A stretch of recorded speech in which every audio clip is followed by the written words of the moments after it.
A former lawman faces firearm charges, and his wife's family hopes for more charges in the future. Good evening. I'm Frank Fraboni. And I'm Charu Kumaria. Former Woodfin Police Chief Pete Bradley was indicted by a grand jury for illegally having a pistol.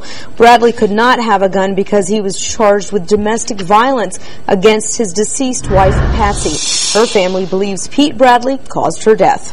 Every day. Charu, I count the days. I can tell you how many days she's been dead. Rick Tinsley still remembers the night Biltmore Forest police told him his sister was dead, found shot to death in this home. The way Patsy died with a gunshot wound, that's just not Patsy.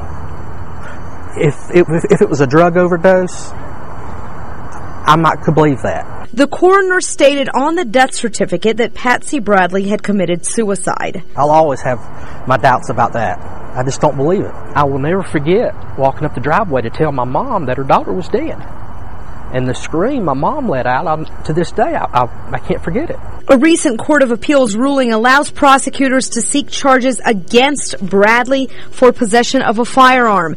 The SBI investigated the circumstances leading to Patsy Bradley's death.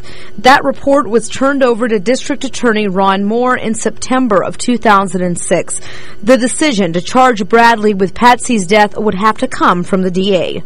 Pete may not ever be charged for murder, but seeing him in jail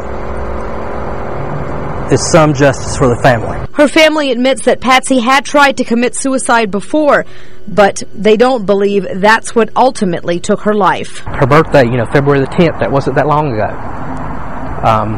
But until Pete's in jail, I'm going to keep counting the days.